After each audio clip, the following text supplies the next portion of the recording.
first up today is the BFG. We're going to hear from the stars of the film, Mark Rylance, Ruby Barnhill, and the director Steven Spielberg after this clip. But why did you bring me here, and why did you take me?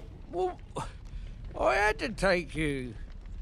Because the first thing you'd be doing, you'd be scuttling around and yodeling the news that you were actually seeing a giant.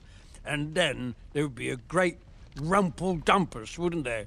And all the human beings would be rummaging and whiffling for the giant what you saw and getting wildly excited, and then they'd be locking me up in a cage to be looked at with all the squiggling, hippo dumplings and crocodile dillies and jiggy raves. And then there would be a gigantic look-see giant hunt for all of the boys. I won't tell.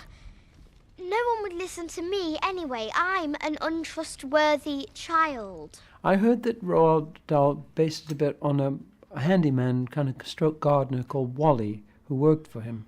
And my grandfather, who retired in Kent, he used to hire local guys, Mr. George Greengrow and Rolf earlier on, Rafe.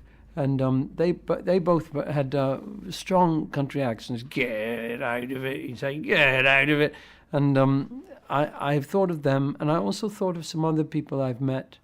There was a character called Jim I met in Faversham, who lived on the edge of town in a tent and ate pig's knuckles, pig's trotters, and believed he had a little wire to his ear that he said was Interpol talking to him all the time. And I recorded him and had a nice chat with him back in the early 80s. About the time this book came out, funnily enough, 82, and I've always kept that recording. And when I came to the part, I thought, Jim would be a good character. But with the characters you play, I mix. It's a bit like making a cake or something. I mix bits from many different people I've known and put them in, and then I sit somewhere in the middle of all those characters. That's the best I can describe it. I think it's just the fact that he's made so many films which have inspired so many people that really inspired me to do what he does, because, I think he's made some incredible films which have made people's lives so much better in some ways, and so it's, I think that's kind of the thing that I find most inspiring about him. I think BFG meets his match when he meets Sophie. Sophie's an orphan, and in a sense, so is BFG. Even though giants don't have mothers and fathers, we find out later on, BFG is still sort of orphaned by what his brothers do. Has so turned BFG into an outcast. BFG may say he's a vegetarian, but BFG, has a peaceful heart, and he has a deep soul, and he doesn't do that. He's never done that. He never will do that. I was shooting Bridge of Spies. I'd already cast Mark Rylance to play Rudolph Abel. And after the first day of shooting on Bridge of Spies, I realized I had found my BFG. And the character of Rudolph Abel is a world apart from BFG, as you know. But I somehow saw in Mark that he could do anything, and he had such profound range as an actor. And the Mark between shots was the BFG that really touched my heart. And then, of course, he'd go into a complete character transformation to play, the Soviet spy. Mark Rylance, Ruby Barnhill, and director Steven Spielberg talking about their new film, the BFG. We were just looking at the thing before. It's tanked, isn't it? It's really, really done poorly. It's not done well. According to the stats at the time of recording, $140 million it cost. It's made 68 back. It's been out for a month in the States. To be fair, it's a quite tough couple of months. because in these couple of months in America and the UK, we've had stuff like Ghostbusters, Finding Dory's already been out for a while in America. Yeah. Bourne coming up. Yeah, and obviously BFG as well. So they're all competing, and particularly for Pets, as you said when we're off air. Yeah, that it's disappointing, isn't it? Like for a thing that's just so dear to so many children of our age and of other ages. Oh yeah, other gen. I mean, it's been around since 1982. The book was written in 1982. So maybe we'll get to why it's not done so well after we talk a little bit about it. The BFG. Yeah, what's it all about? For those who aren't familiar with the Roald Dahl legendary story. Well, in this adaptation, I mean, it's Adaptation. the same. It's It's a thing. I know. So basically, it's a young girl who's played by Ruby Barnhill, and she's alone in an orphanage. She's a bit of an insomniac. She doesn't really sleep, and she's obsessed with these tales of the boogeyman and someone who comes away to take her and take people in the middle of the night. And one night she stays up, and of course she ends up seeing the boogeyman, who is in fact the BFG, who takes her to Giant Country where he lives, which is this fantastical land somewhere in the clouds or something. I don't really know. It doesn't really matter where it is. It's like that sort of show on the map, don't they? It's like, they lampoon it, and it's like way above Scotland. And it's like he does. I like how he does, like he follows it with his finger on a map, like you would do if you like getting lost in a car trip, and he just points like to the other side, way like above, off the map. Like I like that. It's really good. But so he gets kidnapped, and they form a bond. He won't let her go home because obviously she would probably end up telling the people about the giants and getting people on him and ruining his life. However, he lives a sort of horribly bullied life by other giants who are much, much bigger than him, sort of like Godzilla to King Kong size, and she wants him to sort of fight her back and sort of realise how big he is, in fact, how big and friendly he is, because he's such a warm-hearted presence. Don't you know I am on the BFG? Horrible people. Yeah, and really, I mean, the book itself it's sort of an aimless story.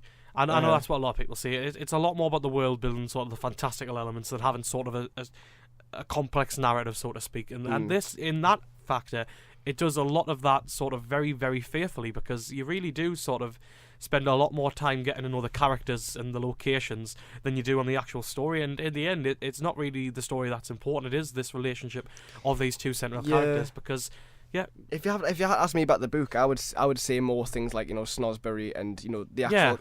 You think of the illustration of the BFG, and you don't really think of the story. Certainly when it gets to the Queen's Palace, I forgot all about that. Certainly before the film, the big two things I would think of if you told us what do you think of when you think of BFG, it's the big jug ears and the words. That's the two big signifying factors that I think of when I think of the BFG. And in this film, they do peel it back and they look at the relationship of the two characters, because Sophie is a very sort of outcasted character. She's very sort of lonely and really just an outcast. She's quite in confident, life in general. isn't she? Yeah, she's very confident and outgoing, but she's also really obviously sheltered, and she's an orphan. She hasn't really got many friends, it's clear. And the BFG's the same in that, so there's all kindred spirits, but obviously he's Jesus knows how tall, and she's very, very small. But they are kindred spirits in that fact, because they have got similar relations and they have got similar, states of life, I suppose. And it's good to see them sort of bounce off each other, because even though he does live in this fantastical world full of fantastical creatures and fantastical landscapes, he is the same as her, because they are both outcasts and they both have something to share, and that's why they get it on immediately. The biggest success this film has is the fact that Mark Rylance is so perfect. He's brilliant. Is the He's BFG absolutely brilliant. The BFG himself is so... I mean, what do they call him? They call it, like, the Giants call him Runt, sort of, like, degradingly.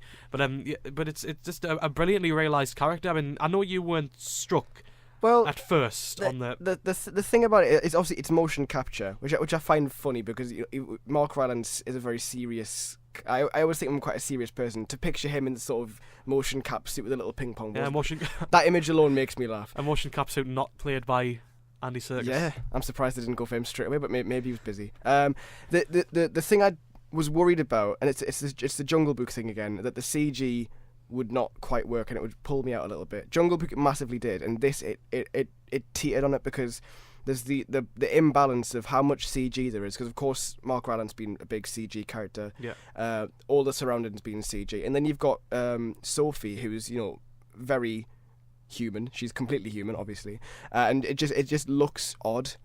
I don't know if you felt the same, like when she was getting picked up and stuff. It was a big CG hand and a little girl inside who was obviously shot on a studio a lot, and it didn't look right for the most part. But then when you sink into the film and you sink into the story, it's fine. I think the best part about Mark Rylance's performance is his big smile. When the camera cuts to his big massive face and that big massive sort of welcoming and genuinely warm smile that he has, that's when the whole imbalance of CG stuff doesn't matter. You don't think about that, because you're just so in love with the character. he does a fantastic job, Mark Rylance. Well, obviously, yeah, and to be honest, I think it was if you're looking at the CG, I think it was sort of like a 99% hit rate, at least for me, and sort of how there's some stuff that doesn't it look is right. ropey at times. You're absolutely right, but I think the BFG himself is so brilliantly realised, and especially in 3D, which we saw it in, you really do get pulled in, and it's you just can't help but get swept away by it because he is so brilliantly realised by the motion capture and the CG combo, and the fact that Mark Rylance has that sort of droll, sort of welcoming, you know, the English accent that he has. It's sort of a different, and in opposition to the usual English accents you get in a film like this, like West Country, like West Country. Yeah, it's a proper West Country accent, and he doesn't sort of go down in the dialect. He's got all those funny words in. The fact that he doesn't quite understand some of the words that he wants to elucidate on. You know, he says himself, he can picture the words in his mind, but he doesn't always know how to say them. So that's quite an endearing trait. So it's good to see that. But yeah, he is just a brilliantly realised character, and they get on so well. I think Ruby Barnhill's got a really good enthusiasm about her. She gets off really well with him, and I think that just typical child actor performance. Yeah. I mean, she just slip back into our Manchester accent quite a bit from the London accent. Just very overplayed, but in some instances, really, really good. Did you notice it that, just goes off? Yeah. Yeah, in the film that it starts off and it looks quite Victorian. But yeah. by the end, the Queen's on the phone to Nancy Reagan. That really confused me. That was strange. I'm glad it's not just me, because obviously in one of the shots there's a copy of the Times as well. It's like a new. I was like, hang on, what is this? Is the time travelled or? But yeah, I know what you mean. It does look very Victorian. And supposedly when the Queen's on the phone to Boris later in the film, that's meant to be Boris Yeltsin, and that's 1990s. So I don't know. I mean, I get, maybe that's just what they're going for, sort of yeah, scatter shot, not necessarily too important time I guess frame. it's sort of going towards more like the ubiquity of dreams, because that is the overlying theme of this. Of course, it's about the dreams. The BFG's job is to catch dreams, and that whole plot is the most endearing part of this film, because you see in probably the film's best sequence, for me at least, when they go to the dream tree. And he sort of just catches like SpongeBob with his jellyfish in it, just waving about, just catching. And it's such a wonderful sequence because you can just see him sitting by with that massive grin on his face, watching Ruby catching dreams. And it's something you can only get in a Roald Dahl book or an adaptation. That you can only see that kind of thing there, and it's amazingly fun to watch. And that, down to the line, is what this film offers most. It's a whimsically good time that everyone can enjoy. Yeah, it's incredibly silly at times, and perhaps there are parts that drag a tiny bit, but I was just utterly swept away by the 3D, by the magic whimsy that it had, the earnesty of Rylance's performance, and just the general willingness to have fun and just be incredibly silly. I mean, there's fart jokes, I was going to say, the fart jokes come in plenty supply, and especially in the Queen's Palace, which is like a peculiar scene. Yeah, we saw it at separate times because I had to go somewhere, but the fact that my whole cinema, when he got the bottle out in the Queen sequence of Frob's Scuttle, that's what they call it. There was sort of an intake of air as people realised what was going on. Like this couple in front of me, the girl actually sort of like latched onto her boyfriend a bit more as to prepare herself. Like, you know, it was funny to watch. But yeah, it's just so fun and silly. I really like that scene in the palace. Yeah. As much as I like the other stuff, that might be my favourite part, just because it's very silly and other films wouldn't get away with the level of flatulence and stuff that you know. But it's fine because it's Roald Dahl and they've made a fantastic film. It's a shame no one's seen it. It's a shame it's not done so well. It's got leaps and bounds full of imagination and just amazing, just fun to watch. Yeah. It's a great. I really loved it. The Red Detectives have suggested that maybe if it was called The Big Friendly Giant, it might have got. Oh well, everyone knows what the BFG is. Everyone knows. Said that. But this is another thing, and what I wanted to raise. Do you think because it's our generation, we grew up with the kids' book? Do you think this generation of children will want this kind of film? I don't know why. There's something about it that just makes us think the whole. The way the BFG speaks might not appeal to some children. There were a few kids running about in the cinema. I can see why it might not appeal to a certain generation of children. Yeah. But I think for people like us who see it as a nostalgia thing, it's fantastic. We're getting the Emoji Movie. I guess that's this generation. That's depressing, isn't it? That our nostalgia is the BFG, and in 20 years' time it'll be emojis. Oh, remember the Emoji Movie? There'll be it won't even be emojis in 20 years. It'll be like I don't know. In real life, in 20 years, you'll be throwing emojis at people. Yeah. Rather than just. You know. I think we'll be telepathic in 20 years' time. I think all it needs is a glance, just sort of like to communicate with each other. Oh, that's quite an image. Just people staring, just trying hard to concentrate. But yeah, it's so fun. I loved it. I'd say I did really like it. Yeah. I was worried. I was really worried about this one because none of the trailers really sunk us in. But then Once it clicked into place, I did really enjoy it. Yeah. We've had an email in from, a Facebook message from Tabby, who's been on the show before, friend of the show. Hey. And we've also got the full review on Facebook. If you go on our Facebook page, facebook.com/LRJ Film Street, find the whole thing. But she sent us this. Ruby Barnhill is brilliant as Sophie, really expressive, especially through her eyes. Did feel like she was overpronouncing her lines at times. Put that down to lack of experience. But Mark Randall is perfect as a BFG. Calm, soothing voice. Amazing effects from the detail of the BFG to the likeness to Rylance, to the detail of Snozcumbers, the animation of the dreams in Dream Country. A magical place. It made me feel like a little girl and maybe want to visit Dream Country. Penelope Wilton, embodiment of the British attitude, keep calm and carry on, almost steals the film. All scenes in Buckingham Palace are just brilliant and hilarious. However, some subplots didn't need to be there, like the little boy the BFG snatched years ago. And some scenes could be shorter, like the orphanage scene at the beginning of the film. So possibly, I don't think it was too long. I actually thought it was quite short. On really. some online communities, I've seen a lot of complaints that it's too long or too boring. But I suppose it is 2 hours. yeah, It's a solid 2 hours, but I didn't feel terribly I didn't bored feel by like it. it dragged at all. It's quite surprising that the BFG was revealed so early on, because some films would sort of leave it for Yeah, like half an and hour. leave it, wouldn't they? yeah. They give it like it's a whole origin story, but it doesn't beat around the bush for me. It I takes think about 5-10 minutes. That's it. it's mercifully short, and I'm glad she was the only child in the film, because Yeah. you know what I'm like with child actors. Yeah, you She really, she was really she was get it. fine. I think any more would have been annoying. But there you go. That's the BFG. It's in cinemas now. I'd recommend. Absolutely, yeah. I think if you're going to see a family film this weekend, before Finding Dory comes out as well, Yeah, so yeah. make sure you get it in this week. It comes out in And then cinemas today. You would want to be out in the sun when you can be seeing something like this. I think the sun might have gone by now. Oh yeah, just have a good day at the beach and then go see this on the night. Sorted. 2 and 2. There you go. That is the BFG. I recommend it as well.